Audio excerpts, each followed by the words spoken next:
Salam. Bugünkü dərsimiz mexaniki enerji mövzusunun izahıdır. Nə deməkdir mexaniki enerji? Cismin iş görmə qabiliyyətini xarakterizə edən kəmiyyətə mexaniki enerji deyilir. Mexaniki enerjinin vahidi jouldur. Joule da bərabərdir kiloqram vurulsun metrin kvadratı bölünsün saniyənin kvadratı. Bunun da hardan gəldiyini indi görəcəyik. Mexaniki enerjinin əsas özəlliyi odur ki, özünə məxsus xüsusiyyəti. Mexaniki enerji bir növdən başqa növə keçə bilir və bu dəyişim zamanı, keçid zamanı qorunub saxlanır. İndi gəlin mexaniki enerjinin növlərinə də qısa şəkildə baxaq, sonra indi daha geniş baxacağıq.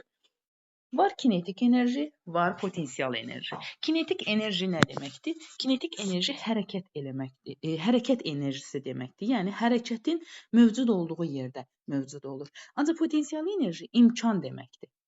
Yəni fürsət axtarır, imkan axtarır ki, hərəkətə keçsin. İndi gəlin biraz da aydınlıq gətirək. Kinetik enerjinin ilk öncə düsturunu yazıram. Y kinetik bərabərdir m v kvadratı bölünsün 2. Baxın, buradan kiloqram vurulsun metr kvadratı bölünsün saniyə kvadratı da oradan gəlir. Bu da bərabərdir. Biz ilk öncə dərsimizdə impuls mövzusunda, yadınızdadır, impulsun düsturu P bərabər idi, M vurulsun V-yə. Bax, indi buradan gəlin impulsla əvəz eləyək. M V-nin birini götürsə, bizə bir impuls verir. Yazıram P vurulsun, V-nin biri qaldı axı V-yə bölünsün 2-yə. Və yaxud da, bax, bu ifadənin məxrəcini də, sürətini də bir kütləyə vursaq, M-ə vursaq, nə baş verir? Yuxarıda 2 dənə impuls olmuş oldu, yəni P-nin kvadratı, aşağıda da oldu 2M. Bax, bu düsturları da əzbər bilin demirəm, ancaq çıxarışını bilin ki, istifadə olunacaq, yəni məsələlərdə qarşınıza çıxır. Sonra, bax, indi burada bizdən bir sual meydana gəlir ki, kinetik enerji impulsla necə asılıdır? Düz asılıdırmı, yoxsa kvadratik düz asılıdırmı? Bəs mən onu hansını götürüm? Məsələn, sual çıxır qarşımıza ki, impulsu 2 dəfə artırsaq kinetik enerji necə dəyişir? Baxın, onda bizə bir şərtdə məlumat veriləcək, bir ipucu verilir. Məsələn, orada sürətə dair bir ipucu verilirsə, deyək ki, sürətin sabit qiymətində, sürətin dəyişməzsə, ümumən sürət adı çəkilirsə, sürətə dair ipucu verilirsə, biz bilirik ki, kinetik enerji impulsla düz asılıdır. Misal üçün desək ki, impuls 2 dəfə artarsa kinetik enerji necə dəyişər? O da 2 dəfə artar.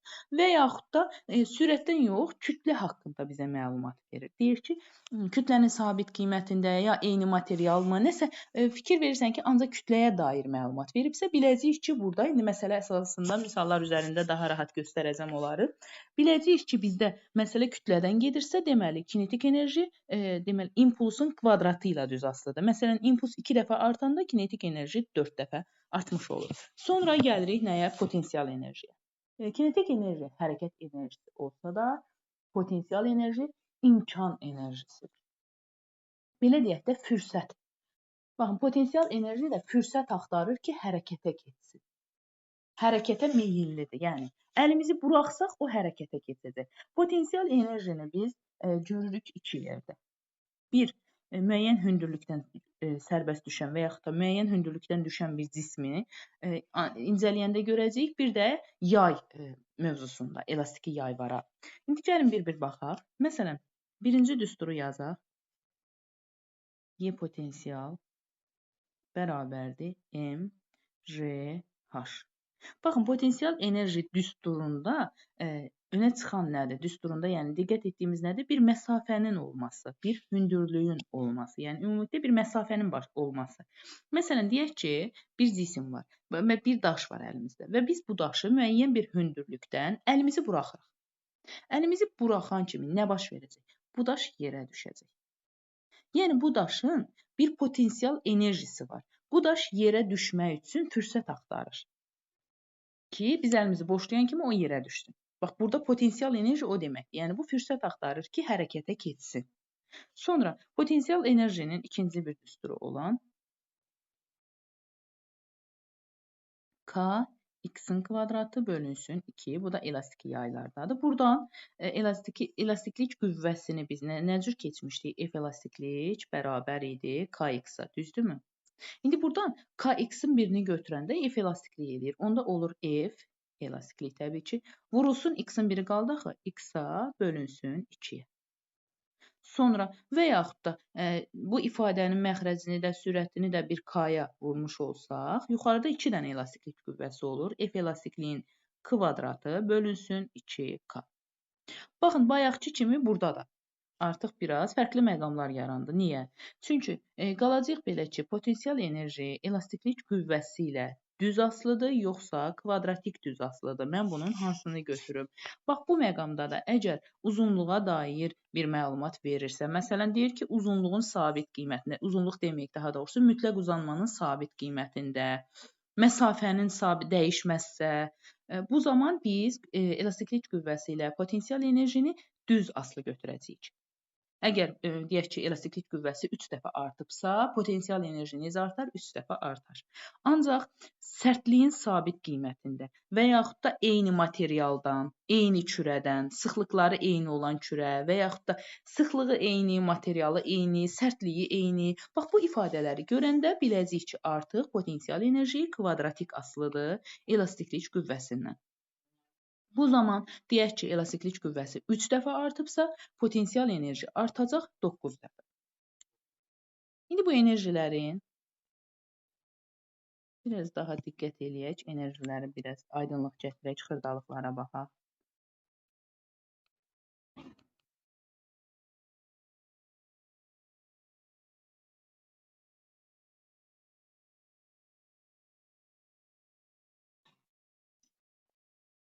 Bir neçə öncəki dərslərin birində biz statika mövzusunda, yadınızdadırsa, dayanıqlı tarazlıq, dayanıqsız tarazlıq haqqında məlumat almışdıq, yəni onları öyrənmişdik, fərqsiz tarazlıq.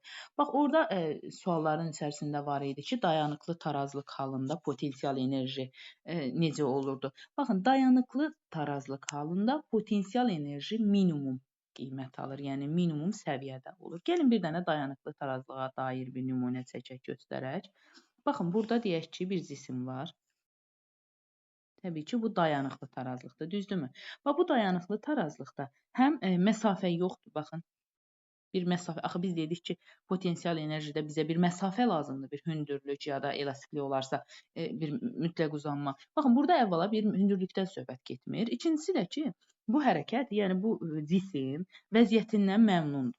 Yəni, hərəkət etmək kimi bir planı, bir gördüyümüz kimi bir fikri yoxdur. Elə oradaca məmnundur, rahatdır. Hətta bunu buradan çıxarmaq üçün bizə müəyyən bir enerji də lazımdır ki, biz bunu buradan çıxara bilək. Dayanıqlı, rahat vəziyyətdədir. Onda deyirik ki, burada potensial enerji minimum səviyyədə olar. Nə zaman? Dayanıqlı tarazlıqda. İndi gəlirik dayanıqsız tarazlıqda. Dayanıqsız tarazlığa aid bir nümunə göstərək.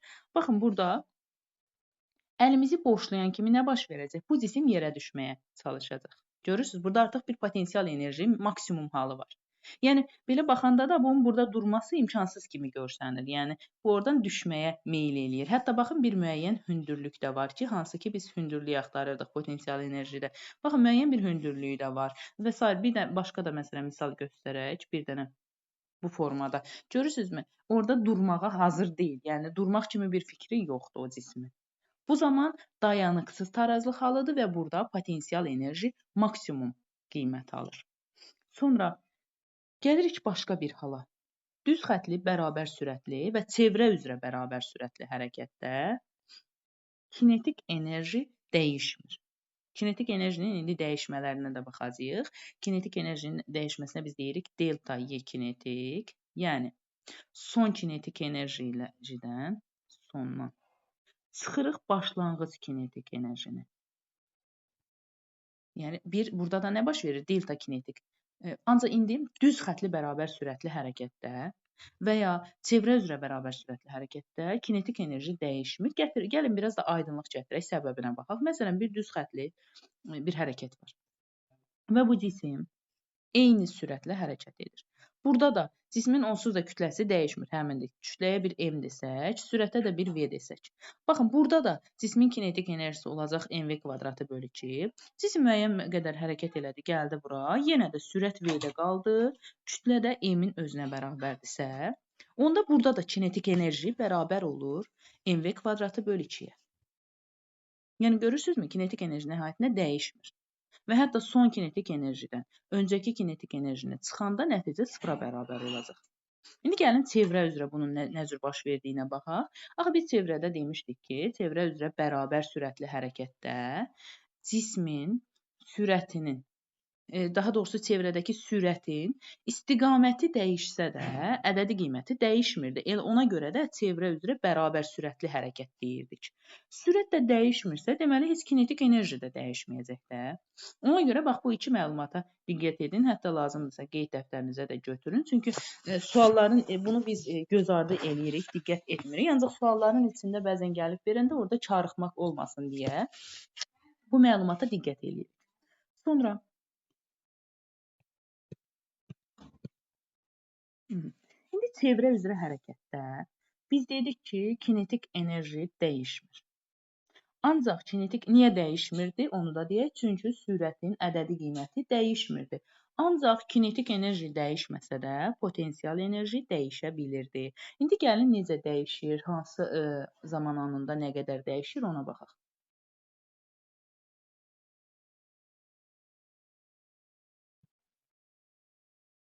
İlk öncə tam perioda gəlin baxaq. Kiçik D bərabərdir böyük D və yaxud da ki, misilləri 2 misli, 3 misli, 5 misli fərqi yoxdur tam periodda. Birinci bax A nöqtəsindən bir cisim hərəkətə başlayır. Başlayanda hərəkətə gəlin başlanğıcdakı potensial enerjini tapaq. Başlanğıcda potensial enerji nə idi? mgh. Mg-ni saxlayırıq ağırlıq qüvvəsini. H-ın yerinə, baxın bunu yerin səthindən bax buradan aradakı məsafə nə qədərdir? Bax bu hündürlük nə qədərdir? Görürsüz? 2 dənə R var burada. 2R-ə bərabərdir. Mg 2R. Bu başlanğıcdakı potensial enerjisidir. Sonra bir period gəldi, fırlandı, yenidən gəldi durdu A nöqtəsində. Yenidən bunun potensial enerjisi oldu mg. Bu səfər də 2R-ə bərabər oldu. Və son potensial enerjidən, burada yer olmadığı üçün yazdım yuxarıda dəstində. Son potensial enerjidən, yəni 2mg R-dən çıxanda başlanğıc potensialı növbəti 2mg R-i bizə nə qalacaq? 0. Deməli, tam period ərzində və ya bir tam period misilləri olsun, fərqi yoxdur. Potensial enerjinin dəyişməsi 0-a bərabər olacaq. Demək, Y potensial bərabərdir. Daha doğrusu delta potensial dəyişməsindən söhbət gedir təbii ki, 0-a bərabərdir. Sonra gəlin başqa bir məqama baxaq. 2də bir periodda nə baş verəcək? Potensial enerji nə qədər dəyişəcək? Gəlin indi ona baxaq. İndi A nöqtəsindən yenə də başlayır. A nöqtəsində potensial enerji olacaq 2mgr. Niyə? Çünki bayaq dediyimiz kimi, baxın, yerlə məsafədən, götürdüyümüz bu səthlə məsafədən 2R olur ona görə. Sonra yarım period gəlir, tən yarı fırlanır, gəlir, bax, burada dayanır, B nöqtəsində dayanır. B nöqtəsindəki potensial enerjiyə biz baxsaq, burada artıq M, J, baxın, bir məsafə yoxdur. Çünki yer səthindədir. Artıq burada bir məsafə olmadığı üçün məsafənin yerinə 0 yazanda 0-ı da nəyə vursan elə 0 olur deyən, burada potensial enerji 0 olmuş olur. İndi delta P-ni, yəni potensial enerjinin dəyişməsini necə tapırdıq? Son potensial enerjidən başlanğıcı çıxırdıq. Sonu nə tapdıq? 0. 0-dan çıxanda başlanğıc potensial enerjini 2M GR, elə delta P bərabər olur nəyə? Təbii moduldan söhbət gedir. 2 dənə M, J, R və son. Bu da 2də bir periodda. Sonra gələk 4də bir periodda və ya 4-dən 3 periodda. Niyə bunların ikisini də mən birlikdə yazmışam? İndi biraz ona da aydınlıq gətirək. Bu onsuz da sürət dəyişməsində də bunları mən bir göstərmişdim. İndi onun səbəbinə baxaq. Baxın, 4-dən 1 period, bax buradadır. A-dan, gördünüz, 4 deyil, 1, 2, 3, 4. 4-dən birini gəlibsə, bax buradadırsa, aradakı məsafə var, yer dəyişmə kimi götürək də, görürsünüz, eynidir. Və ya 4-dən 3-ün gəldi, 1, 2, 3-ün gəldi, burada B nöqtəsində durdu. Bax, yenə də yerlə də məsafə eyni olur. Baxın, yerlə məsafəsi də eyni olur. A ilə B-nin arasındakı bu yer dəyişmə də onsuz da eyni olur. Ona görə də 4də 1 ilə 4də 3-ün dəyərləri eyni çıxır. Yəni, potensial enerji dəyişməsi eyni çıxır. İndi gəlin ikisinə də ayrı-ayrılıqda baxaq. Məsələn, 4də 1-ə baxırıq. A nöqtəsindən hərəkətə başlayanda cismin potensial enerjisi bayaqçı kimi 2 dənə R olduğu üçün yazırıq 2R mg. Yerlərini də fərqli yaza bilərəm, fərqi yoxdur. İndi B nöqtəsinə baxırıq. B nöqtəsinin yerlə baxın, məsafə hündürlüyünə. Burada təbii ki, bax bu formada göstərmirik təbii. Yerlə məsafəyə baxırıq sadəcə, H hündürlüyə. Baxıram ki, bu da R-ə, radiusa bərabər. Görürsünüz, paraleldir radiusuna. Burada radiusa bərabərdir. İndi burada olur artıq mgr. Bayaq 2 mgr idi. İndi sadəcə mgr oldu. İndi nə edirik? Dəyişməyə baxırıq, potensial enerjinin dəyişməsinə. Son potensial enerjidən çıxırıq başlanğıc potensial enerjini. Və yaxud da başlanğıcdan sonra onsuz da, yəni fərqi yoxdur. Başlanğıcda bu 2 mgr idi. Sonda da oldu mgr. 2 mgr-dən də 1 mgr çıxanda yerdə qalır mgr. Yəni 4də 1-də və ya 4də 3-də delta potensial bərabər olur mgr-in özünə. Sonra eyni şey dediyim kimi B nöqtəsində də keçərlidir, fərqi yoxdur.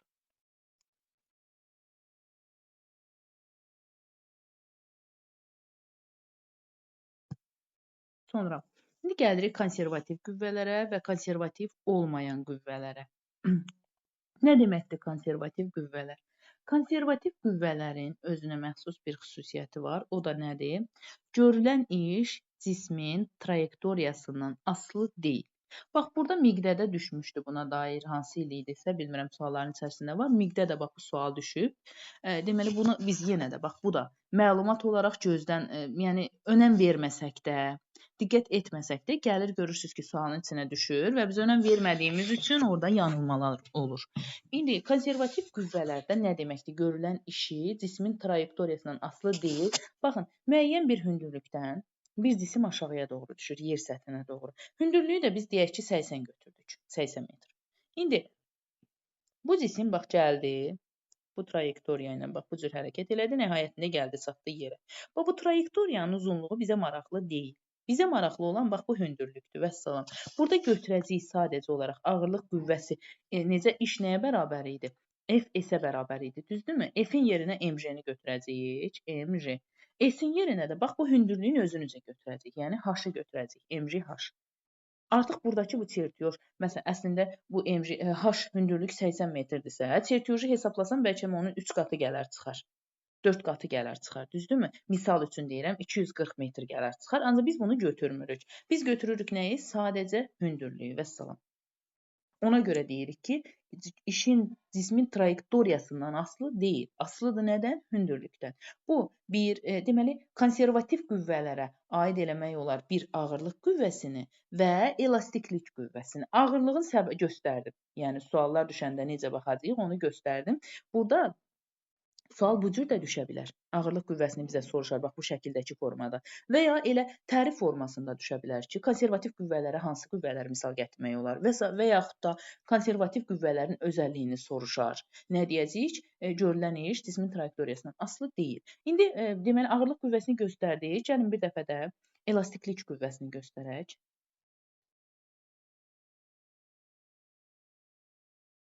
Bir dəfə də elastiklik qüvvəsinə dair göstərək. Məsələn, biz bunu çəkməyə ehtiyac yox idi.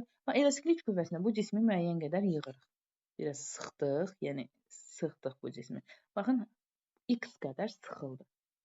Burada da necə sıxıldı? Baxın, əyri-üyrü sıxıldı. Bizə maraqlı deyil. Bizə maraqlı olan, bax bu mütləq uzanmadır. Bu aradakı bu sıxılma neçə metrdir? Bax, bizə maraqlı olan odur. Biz işdə F vurulsun S, yenə də iş A bərabər idi nəyə? F vurulsun S-ə. F-in yerinə nə yazırıq? Elastiklik qüvvəsini Kx-ı. S-in yerinə də bax buradakı mütləq uzanmanı və ya mütləq sıxılmanın fərqi yoxdur. X-i yazırıq. Yaxşımı? Burada artıq bu nə cür gəldiyi bizə maraqlı deyil. Yaxşı, konservativ qüvvələrə baxdıq. İndi keçirik konservativ olmayan qüvvələr. Bəs konservativ olmayan qüvvə nə deməkdir? Görülən iş artıq cismin trayektoriyasından asılıdır. Necə? İndi ona baxaq. Konservativ olmayan qüvvələrə misal gətiririk sürtünmə qüvvəsini. Sürtünmə qüvvəsində baxın bir cisim var və bu cisim buradan hərəkətə başlayır.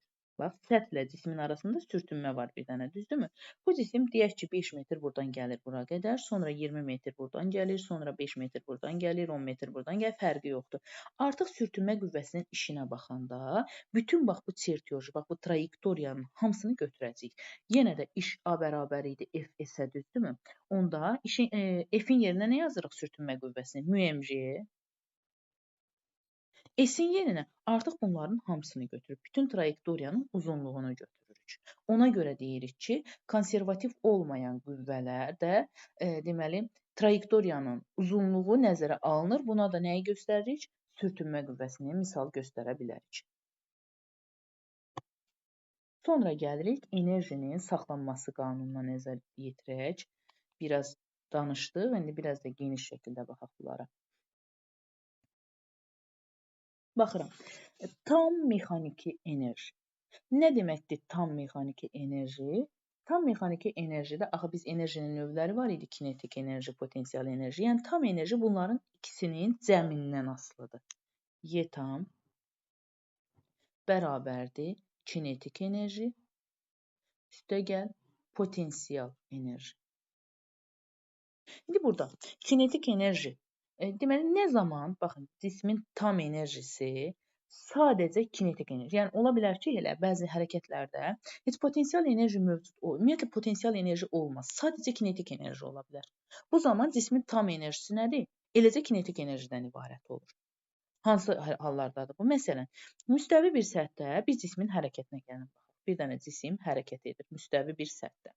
Baxıram ki, burada müəyyən bir hündürlük yoxdur. Dolayısıyla potensial enerji də yoxdur. Tam enerji sadəcə nədən asılı, yəni nədən ibarətdir? Kinetik enerjidən ibarətdir. Bu halda tam enerji bərabər olur mv kvadratı bölünsün 2. Sonra indi gəlin potensial enerjiyə baxaq. Məsələn, bir cismin deyək ki, bir cisim sərbəst düşür, hələ düşmür. Əlimizi buraxdıq, düşmə. Və yaxud da ki, sərbəst düşür deməyək. Yəni, məsələn, müəyyən aşağıdan şaqili yuxarıya atılan bir cisim gəlir, maks nöqtəyə çatır, atışlarda keçmişik də, sonra geri qayıdır sərbəst olaraq yadınızdadırsa.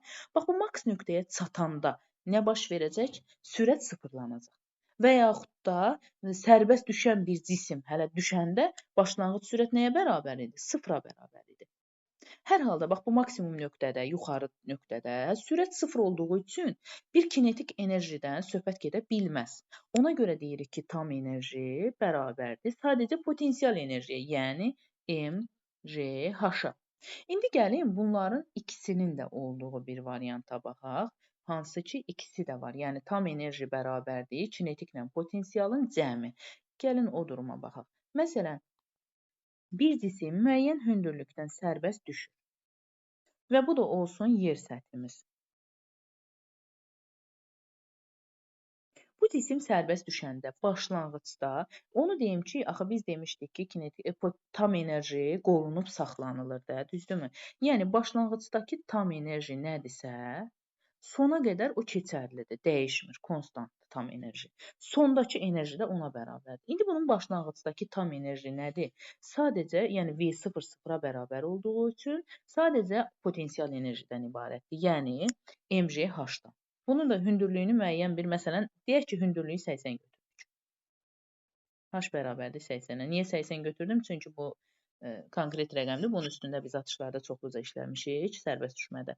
İndi davam edək. Başlanğıcda bunun tam enerjisini necə tapırıq? mgh-la. Cismin də m-nə bir dənə elə m yazaq. J-ni də özləri verir onsuz da. Sıfırda bunun tam enerjisi bərabər olacaq mgh-dan 80 mg-yə. J-ni də onsuz da bizə 10 verir. 800 m. Belə deyək. 800 m bərabər olacaq.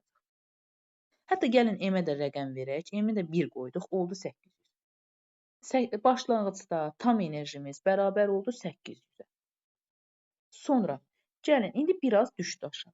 Məsələn, bu cisim həyata 1 saniyə keçdi. T bərabərdir 1 saniyə keçəcək. Sərbəst düşən cisim 1 saniyədən sonra sürəti nəyə bərabər olur? Da bunu keçmişik də, yəni onu bilirsiniz artıq. Hər saniyə 10-un artdığı üçün 1 saniyədən sonra sürət gəlib olacaq 10-a və bu cisim neyniyəcək? 5 metr düşdüyü üçün gəlib bax burada dayanacaq. Yəni yerlə məsafə bayaqdan 80 idisə, indi 5 metr aşağı düşdüyü üçün olacaq 75. Bu belə. İndi gəlin burada. Artıq burada həm sürət var. Görürsünüz ki, həm bir sürət var, həm də bir məsafə, hündürlük var.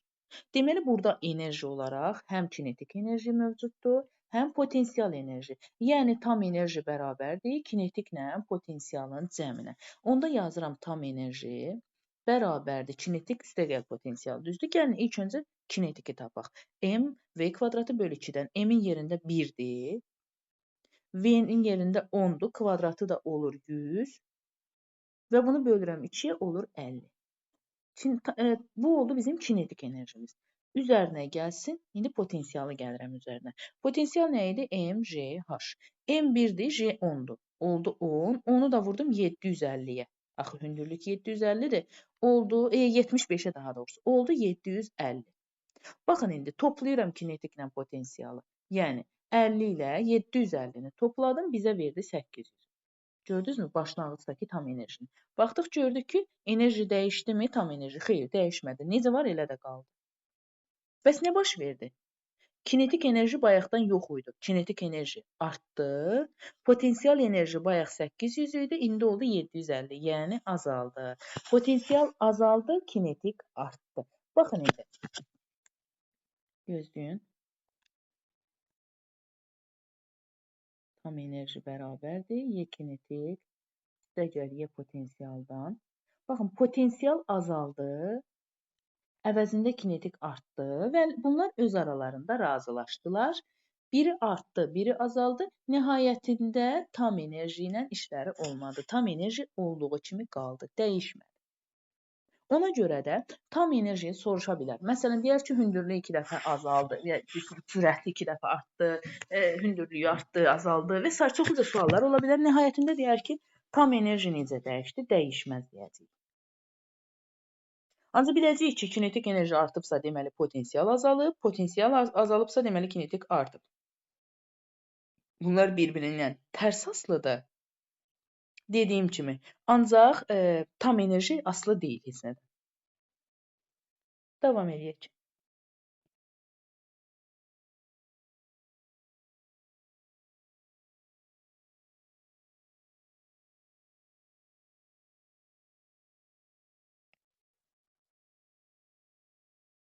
İndi buna aid geniş şəkildə suallarda da baxacağıq, daha rahat.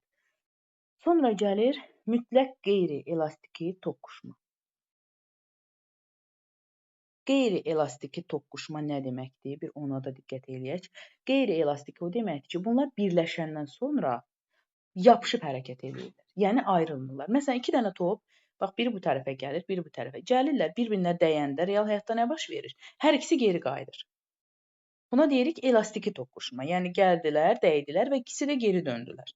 Ancaq mütləq qeyri-elastiki toqquşmada gəlirlər, toqquşurlar və yapışıb birgə hərəkət eləyirlər bu səfər. Baxın, indi başlanğıcda bunlar ikisi bu vəziyyətdədirlər. Mütləq qeyri-elastiki toqquşmada biz impulsdan da istifadə edəcəyik. Gəlin bunun sistemin, yəni burada bir sistem mövcuddur. Sistemin başlanğıcdakı impulsuna gəlin baxaq.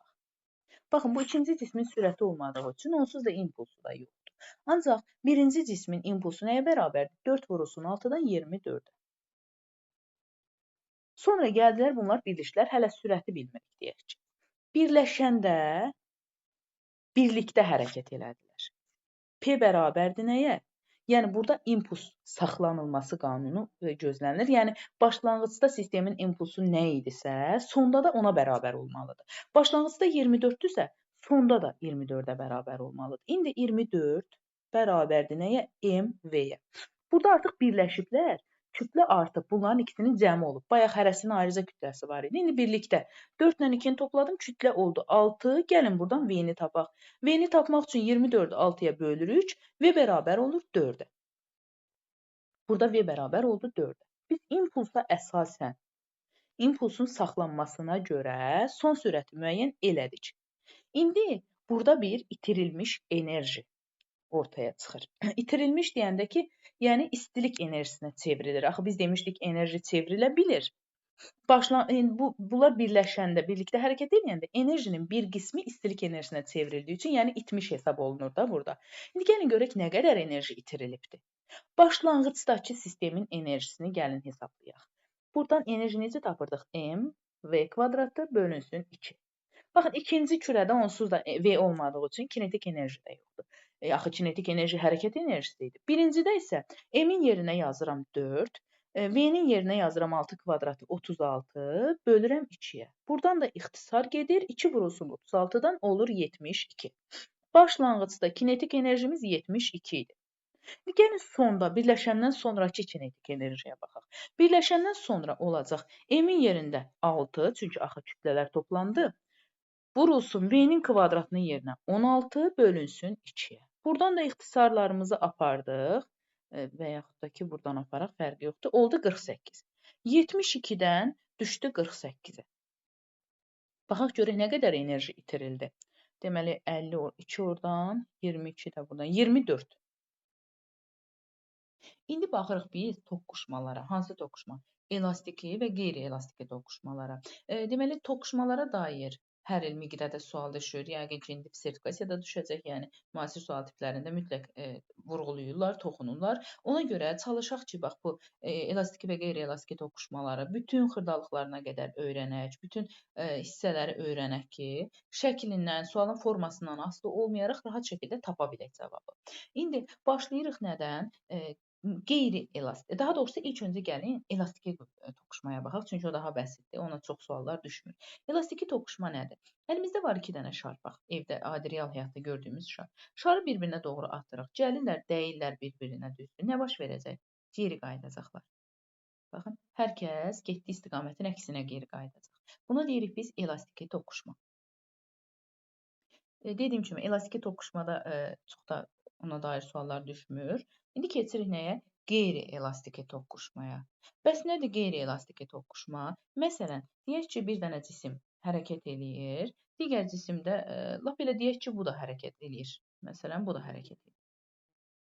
Bunlar gəlirlər bir-birinə dəyəndən sonra yapışırlar, birlikdə hərəkət edirlər. Birləşib birlikdə hərəkət edəcəklər. Məsələn, indi hansının sürəti çoxu, impulsu çoxdursa, o istiqamətdə. Məsələn, birinci sistemin impulsu daha çoxdursa, sol tərəfə, sağ tərəfə gedəcəklər onun istiqamətində. İkincinin impulsu çoxdursa, sol tərəfə. İndi ona da toxunacağıq, narahat olmayın. Bax, bu qeyri-elastiki toqquşmanın da müxtəlif formaları var. Hər formaya aid biz son sürəti tapa bilirik, itirilmiş kinetik enerjini tapırıq. Gəlin bütün variantlara baxaq. Məsələn, birincidə 2 dənə cisim var və bu 2 cismin hər ikisi eyni istiqamətdə hərəkət edirlər. Gəlin kütlələri də yazaq. Birinə rastgələ 1 yazıram, birinə də 2 yazıram. Sürət də verək özümüzdən, sürətə də qiymət verək. Birinci cismin sürətini yazıram, V bərabərdir. Deyək ki, 2. İkinci cismin də sürətini yazıram, V bərabərdir. Elə buna da 1 yazıram. Yox, bir dəqiqə. Buna 1 yazaq, bu birisinə 4 yazaq. Biraz fərqli rəqəm olsun, gözləyin. İndi nə baş verəcək? Biz əvvəlcə bunları birləşəndən sonra hansı sürətlə hərəkət edir ona baxırıq. İndi bunun sürət düsturları da var. Təbii ki, hər vəziyyətə uyğun düsturu əzbərləyib, düsturla da gedə bilərsiniz. İndi gəlin birinci düsturu yazaq, sonra öz qaydamızı yazaq. Düsturu necə yazaq? Yəni son sürət. Bax, bunlar gəldilər, birləşdilər və birlikdə hərəkət edirlər. 1 kiloqramlıqdan 2 kiloqramlıq, düzdür? Bunu belə yaza bilərik düstur olaraq. Yazırıq ki, aşağıdan geniş yer götürüm. Son sürəti V-ni, V bərabərdir. M1 vurulsun V1-ə. Üstə gəl, M2 vurulsun V2-yə, bölünsün M1 ilə M2-ni toplayırıq. Bax, bu son sürəti tapmanın düsturudur. Hətta gəlin yazaq, bu düsturla bir dəfə tapaq. V bərabərdir. M1-in yerinə 2 yazıram. V1-in də yerinə 4 yazıram. Üzərinə gəlsin, M2-nin yerinə 1, V1-in yerinə 1 yazıram. Və məxrəcdə də neyinirik? Kütlələri toplayırıq. 2-nin üstünə 1 gəlirəm, 3 edir. 3 eləyir. 2 vurulsun 4-dən 8, 1 vurulsun 1-dən 1, etdi 9. 9-u da böldüm 3-ə, oldu 3. Yəni, bu iki cisim birlikdə hərəkət edəndə sürət 3-ə bərabər olacaq. Bu belə. Bir dəfə də gəlin başqa bir pratik qayda. Pratik deyəndə ki, yəni hardan gəlir bu? Bir dəfə də ona baxaq. Niyə yəni bu düsturun kökəni nədir? Bu düstur niyə bu cür olur? Ona da gəlin baxaq ki, çünki mən bildiyiniz kimi əzbərin əleyhinəyəm. Əzbər daimi bir şey deyil. Əzbər itə bilər. Gedişatı bilmək, məntiqini bilmək ən gözəlidir. Baxdım, burada nəyə görə bu sürət alınır? İmpulsun saxlanması qanununa görə. Yəni baxın bu sistemin başlanğıcdakı impulsu nədirsə, bunlar birləşib birlikdə hərəkət edəndə impulsu həmin ona bərabər olacaq.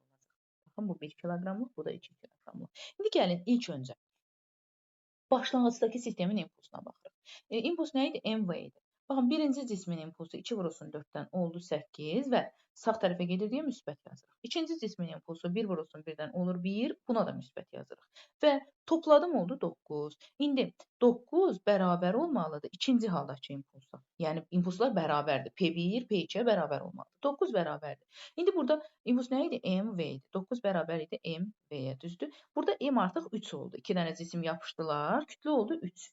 Düzdür? V-ni də bilmirik. 3V bərabər olanda 9-a, V nəyə bərabər olur? 3-ə. Yenə də gördünüz, gəldik həmin vəziyyətə çıxdıq. Bunu da öyrəndik. Hər iki qaydanı necə rahatdırsa elə tapırsınız. İndi nəyə baxırıq müəllimlər?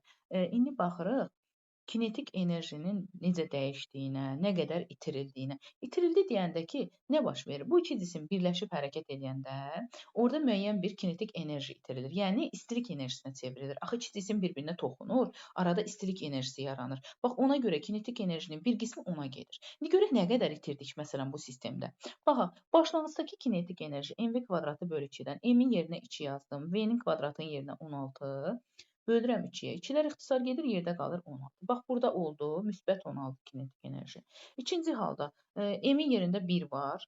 Bölürəm 2-yə, sürətin də yerində 1-in də kvadratı 1-dir. Cavab olur 2-də 1. Yəni 0,5. Bu da müsbətdir, çünki hər ikisi sağa gedir. Sonra topladım. 16 ilə 0,5-i topladım. Oldu 16,5. Bu bizim başlanğıcdakı kinetik enerjimiz. İndi gəlin görək, birləşəndən sonra kinetik enerji nəyə bərabər olacaq?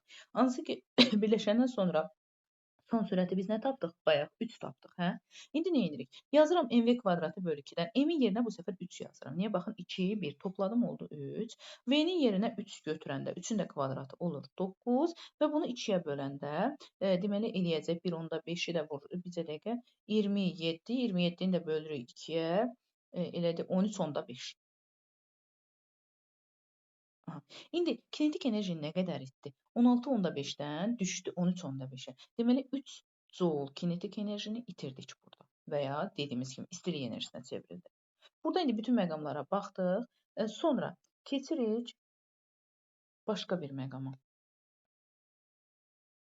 Cismin biri, bax bayaq cismin ikisi də eyni istiqamətə hərəkət edirdi, düzdür? İndi gəlin əks istiqamətə hərəkət eləyək. Görək onda nə baş verəcək. Əks istiqamətə hərəkət olanda kürələrdən biri sağa gedir, biri sola gedir. Yəni qarşı-qarşıya deyirik də, əks deyə bilərik, qarşı-qarşıya deyərik, fərqi yoxdur. Bunlar sonra toqquşacaqlar, toqquşandan sonra birlikdə hərəkət edəcəklər. Bəs hansı istiqamətə hərəkət edəcəklər? İndi gəlin ona baxaq. Bax, bayaqçı kimi yenə də düzürəm. Bura m-in yerinə 2 yazdıq, buna da 1 yazdıq. Sürəti də burada yazdıq, məsələn 3, 3 yazdıq, 4 yazaq ki, tam ədəd çıxarda bilək. Bura yazdıq 4, burada da yazdıq elə birin öz. İndi nə baş verəcək? Baxıram ki, hansının impulsu daha böyükdür? Sağ tərəf, ya birinci, ikinci yazaq da, birincinin yoxsa ikincinin? Baxın, birincinin impulsu 8-dir, ikincinin impulsu 1-dir. Hansı böyük olacaq? Birincinin impulsu. Deməli, cisim birləşəndən sonra həmin istiqamətdə, birinci cismin istiqamətinə gedəcəklər, sağ tərəfə. İstiqaməti müəyyən elədikmi? Elədik. İndi yaxşı, bəs birlikdə hərəkət edəndə hansı sürətlə hərəkət edəcəklər? Yenə bayaqçı kimi bunun bir düsturu var.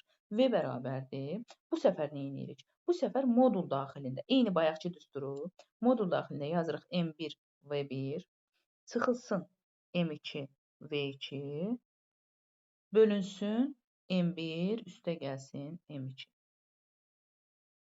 Bunu bu cür də yaza bilərik düsturla, yerinə qoysaz tapa bilərsiniz və ya götürürük bayaqçı qayda ilə. Bircə impulsun saxlanması qanunu ilə öyrənirik. Məsələn, bax bu sistemin impulsunu tapırıq, olur P1, sonra birləşəndən sonraki impulsla P2 bərabər edirik. Baxıram sistemin impulsuna. Birinci cisim sağ tərəfə gedir 8 ilə. MV nəyə bərabərdir? 8-ə.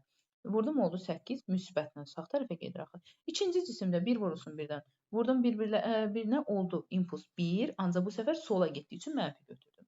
Yəni ümumi sistemin impulsunu toplayanda mənə nə verəcək? 7. 8-dən birini çıxırıq. Axı əks istiqamətdir. P1 bərabər oldu 7-yə. Baxın. İndi bunlar birləşəndən sonrakı P2 də 7-yə bərabər olmalıdır. Çünki impuls saxlanmalıdır. İndi baxıram. Kütlələr həmin kütlələrdir. Topladım oldu 3. 7 bərabərdir MV-yə də. M-in yerinə 3 yazıram, V-ni də olduğu kimi saxlayıram. Buradan V-ni tapmaq üçün nə edirəm? 7-ni bölürəm 3-ə. İndi kəsr ədədi aldı, fərqi yoxdur. 7-ni böldüm 3-ə, bu da bizə son sürəti verdi. İndi buradan yaxşı, impulsun saxlanmasına əsasən son sürəti tapdıq. İndi gəlin kinetik enerjinin nə qədər itildiyinə baxaq. Görək nə qədər kinetik enerjimiz itib burada. Bir də ona baxaq.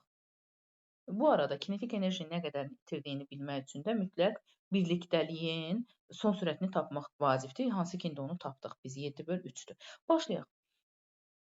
Birinci sistemin kinetik enerjisi. Deməli, mv kvadratı böl 2-dən.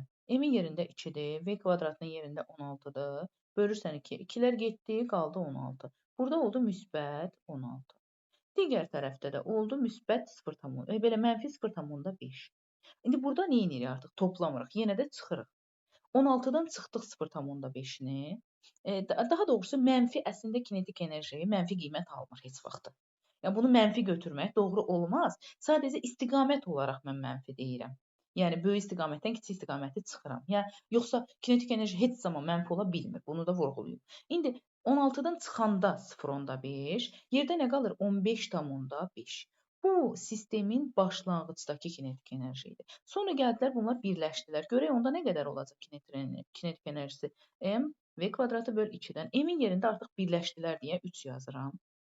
V kvadratının yerində bayaq V-ni nə tapmışdıq? 7/3, düzdür? 7-nin kvadratı bölürəm 3-ün kvadratına. Bunu tapdıq və burada bir dənə 2 yazmaq məcburuq da, bölünsün 2-yə. İndi 3-lərin biri getdi. Yerdə qaldı. Deməli 7-ni 7-yə vurduq. Oldu 49. Bölürəm 3 vurulsun 2-dən 6-ya. 49-u bölürəm 6-ya. Yəni bu başlanğıcdakı kinetik enerjidir. Bu da 49/6-dır. İndi təbii ki, burada rastgele rəqəmlər götürdüyüm üçün tam ədədlər çıxmadı. Kəsirli ədədlər çıxdı da. Onsuz da suallarda, testlərdə sizə tam ədədlər verəcəklər. Yəni bu öncəki kinetik enerjidən sondakını çıxasınız. Məsələn, rastgele desəydik ki, bunun cavabı gəlib olsaydı 12. Düzdür? Nə baş verərdi? 15/5-dən çıxardıq 12-sini, qalardı 3/5. Yəni 3/5 kinetik enerji itirmiş olardıq biz. Sonra gəlirik indi 3-cü hala. Cismin biri hərəkəti. Bax, eyni istiqaməti götürdük, yazdıq. Əks istiqaməti götürdük, tapdıq. İndi gəlirik, biri cismin hərəkəti eləyir, biri eləmir. Gəlin indi ona da baxaq, bitirək. Hər halda, yəni iki halın ikisində də impulsun saxlanması qanunu ilə sürəti tapırıq. Ondan sonra da itirilən kinetik enerjini tapırıq. Başladıq. Cismin biri, məsələn, deyək ki, sağ tərəfə doğru hərəkət edir, digəri də sakitcə durub yerində. Yəni, burada sürət 0-a bərabərdir. Sürət 0-a bərabərdirsə, impuls da 0-a bərabərdir. Impuls 0-a bərabərdirsə, kinetik enerji də 0-a bərabərdir. İndi gəlirəm birinci cismə. Birinci cismin kütləsini 2 yazıram, buna da 1 yazıram bayaqki kimi. Sürəti də V bərabərdir 4 yazıram. Hə? İndi başlanğıcda bunlar sonra gəldilər, birləşdilər və birlikdə hərəkət etdilər. Hansı istiqamətdə hərəkət edəcəklər? Təbii ki, burada birinci cism istiqamətində, çünki onsuz da ikinci dayanıbdır da, impulsu daha böyükdür birin. Bu tərəfə hərəkət edəcəklər. İndi gəlin son sürəti necə tapaq? Baxın, başlanğıcda impuls nəyə bərabərdir? İkinci cismin impulsu 0 olduğu üçün buna heç fikir vermir. Birinci cismin impulsu nədir? 2 vurulsun 4-dən 8-dir. Hansı istiqamətdə? Müsbət istiqamətdə 8. İndi birləşəndən sonra da bunların impulsu 8 olmalıdır. 8 bərabərdir. Kütlə nədir? 3-dür. 3V. V-ni tapmaq üçün 8-i 3-ə bölürük. Bu oldu bizim V-mizin tapılması. Və yaxud da gəlin bunu bir dəfə də düsturla yazaq. V bərabərdir. Bunun düsturu asandır. M1 vurulsun V1-ə, bölünsün M1 üstə gəlsin M2. Axı V1-in burada ikinci cismin sürəti olmadığına görə ancaq birincini yazıb bölürük kütlələrə və salam. Bunun tapılma qaydası daha asandır düsturla. İndi necə sizə sərf eləyirsə elə də tapın. Nəhayət sürəti tapdıq, biz son sürəti. İndi gəlin kinetik enerjinin nə qədər itirildiyinə baxaq. Başlanğıcda ikinci cismin kinetik enerjisi yoxdur. Sadəcə 1-in kinetik enerjisi var. O da nədir? mv kvadratı bölü 2-dən m-in yerinə 2, v-nin yerinə 4-ün kvadratı 16 bölürəm 2-yə. Kinetik enerji bərabər olur 16-ya. İndi gəlin sondakı kinetik enerjiyə baxaq. mv kvadratı bölü 2-dən m-in yerinə 3 yazıram. V kvadratının yerinə 8 kvadratı böl 3 kvadratı yazıram. Bölürəm 2-yə. 3-lərin biri gedir. 8-in də birini 2-yə ixtisar edirəm. Qalır 4. Yerdə nə qalır? 4 vurulsun 8, 32 bölürəm 6-ya. Gördünüz? Bu da hardasa 5 tam onda 3. 5 tam onda 5. Onda 5 yoxsa. 5 tam onda 5 eləyəcək bu da hardasa. Başlanğıcda 16 idi. Sonra oldu 5 tam onda 5. Düzdür? Nə qədəri itdi? Kinetik enerji 16-dan 5 onda 5-ə düşdüsə, qaldı 10 tam onda 5. 10 tam onda 5 itirildi. Bax, bu da sonuncu halımıza baxdıq.